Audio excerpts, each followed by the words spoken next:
मित्रांनो नमस्कार. कोको राईडमध्ये तुमचे सहर्ष स्वागत आहे. आज आपण बघणार आहोत आंबोली येथे हिरण्यकेशी नदीचा उगम. आंबोली घाटातच इथे कुठेतरी या जंगलामध्ये उगम झालेला आहे. ते आपण आज बघणार आहोत. चला तर मग जाऊ. चलो.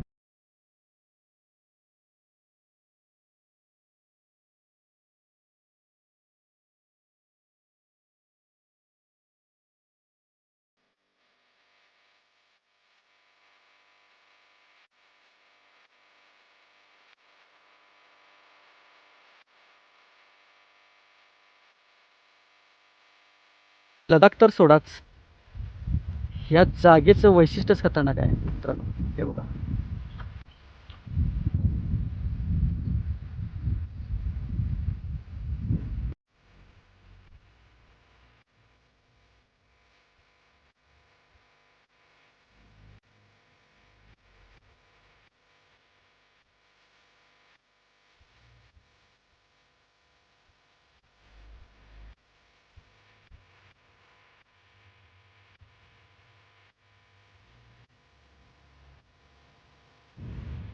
आणि मित्रांनो इकडे येताना एक काळजी घ्या.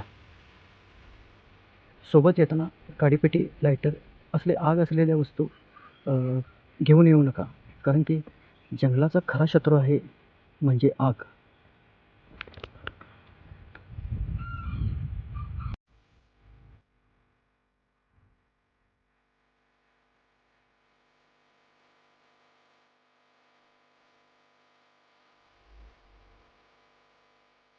ही अशी पार्किंगची व्यवस्था आहे.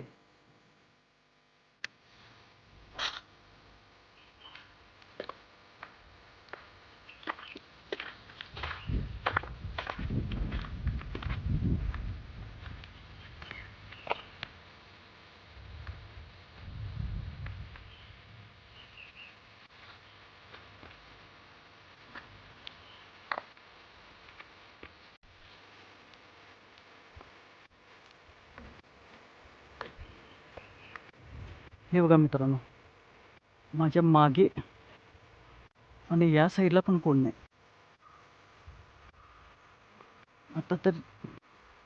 आता या ठिकाणी जर बिबट्या आला तर माझं काय खरं नाही. हे बघा मित्रांनो, हे अशी फॅमिली सुद्धा आलेली आहे पाहायला हे हिरण्यकेशीचा उगम.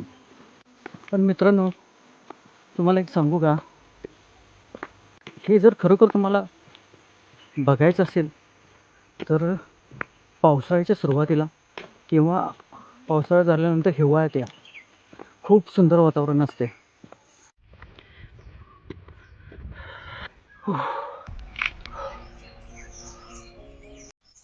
खूप लांब चालत यावं लागतं मित्रांनो. या बघा येतो.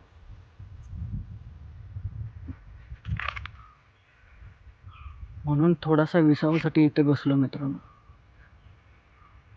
मित्रांनो कधीतरी एकटं असं फिरत या. इथे ना नेट आहे, ना माणसांचा कालवा आहे, ना कोणाचा आवाज आहे. फक्त निसर्ग आणि तुम्ही. कदाचित इथेच तुमचा स्वर तुम्हाला सापडेल. आणि आमच्या गडिंगलाच्या नदीला आलोय म्हटल्यावर जरा तोंडावर पाणी मारून जावे की नदीला पण बरं वाटेल.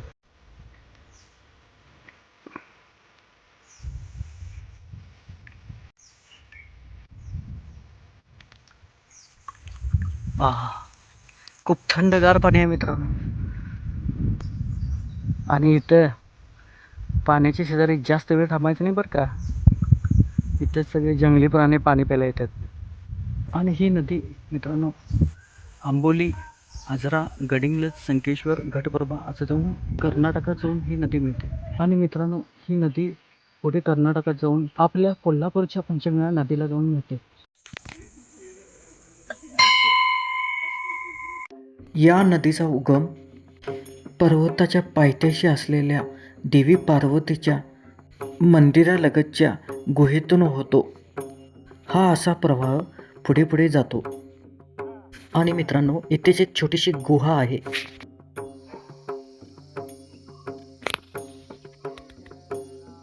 गुहेतून पाणी प्रचंड वेगाने येते आणि या चौकोनी कुंडात समाविष्ट होते. आणि याच कुंडात मित्रांनो खूप दुर्मिळ मासे आहेत, जे कुठेच बघितला नसणार असे मासे आहेत. त्यामुळे या कुंडात उतरायला सक्त मनाई आहे. शेजारीच असलेल्या झाडाला हे बघा फणस.